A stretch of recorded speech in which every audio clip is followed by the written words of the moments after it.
ගම්පොළ අම්බුලුවාව කඳු ප්‍රදේශය ඉකුත් ඔක්තෝබර් මස 6 වෙනිදා උඩපළාත ප්‍රාදේශීය ලේකම්වරියගේ පරීක්ෂාවට බඳුන් වුණා.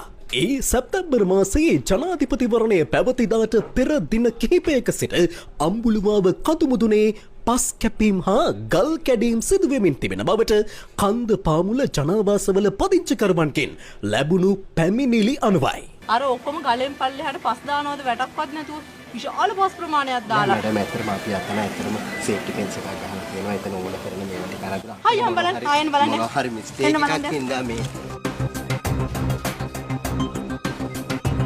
මෙතනින් බලන්න දැන් කොච්චර පස් ප්‍රමාණයක් හන්ද පාමුලට ගිහිලා තියෙනවද කියලා. නෑ ඒ කියන්නේ ප්‍රශ්නයක් තියෙනවා කියලා මහත්තයා එහෙම අපිට නිදහස් වෙන්න බෑ. මහත්තයාත් මේ රටේ පුරවැසියෙක්. මාත් පුරවැසියෙක් නේද? දැන් ඊළඟ වැසව මේවත් එක ගිහිල්ලා අර පල්ලෙහා ගම යට වුණොත් එහෙම මහත්තයලා මිනිස්සුන්ගේ ජීවිත වලට වක් කියනවාද? අනික මේ රොන් මඩ ඔක්කොම ගිහිල්ලා අපේ පල්ලෙහා ජලාශ වලට එකතු වුණොත් මහත්තයකට වක් කියනවාද? ඔක්තෝබර් මාස 16 වෙනිදා නැවත අම්බුලුවාව කඳු ප්‍රදේශයේ ආශ්‍රිතව ශ්‍රේෂ්ඨ පරීක්ෂාවක් සිදු කෙරුණේ ප්‍රාදේශීය ලේකම්වරියගේ කැඳවීම මත අදාළ රාජ්‍ය ආයතන 11ක් නියෝජනය වන පරිදි.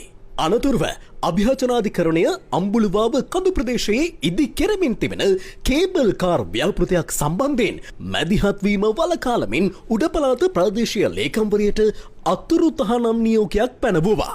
අයහපත් කාලගුණය හේතුවෙන් අම්බුලුවාව කඳු ප්‍රදේශය ආශ්‍රිතව අවදානම් සහගත තත්ත්වයක් උද්ගතව ඇති බවට කරුණු අනාවරණ වන්නේ ඉකුත් බ්‍රහස්පතින්දා මධ්‍යම පළාත් ආණ්ඩුකාරවරයාගේ ප්‍රධානත්වයෙන් පැවති ආපදා කළමනාකරන රැස්වීමකදී.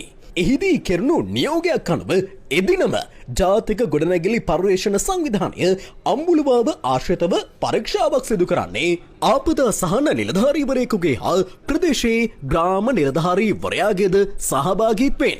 ග්‍රාම නිලධාරීවරයා සහ ආපදා සහන නිලධාරීවරයා අදාළ පරීක්ෂාවෙන් අනතුරුව ලබා දී ඇති වාර්තා අනුව ඔක්තෝබර් මාස 6 වෙනිදා ප්‍රාදේශීය ලේකම්වරිය අනතුරු හඟවා සිටි පරිද්දෙන්ම මේ ස්ථානයේ ගොඩගසා තිබූ පස්කඳු වර්ෂාවත් සමග නාය ගොස් තිබෙන්නේ අදාළ කැණීම් සඳහා යොදාගත් යන්ත්‍රයක්ද යට කරගෙනයි.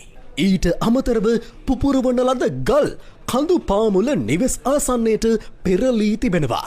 2020 වසරේදී අම්බුලුවාව කඳු මුදුනේ පුපුරවා හැරුණු රුපියල් කෝටියකට ආසන්න වටිනාකමකින් යුත් කළුගල් කියුබ් 2200කට ආසන්න ප්‍රමාණයක් බෑවුමට තල්ලු කර දැමූ බව විගණකාධිපතිවරයාට දන්වන්නේ මහා භාරකාරවරයාට අයත් අම්බුලුවාව භුක්ති විඳින අම්බුලුවාව අරමුදල විසින්මයි.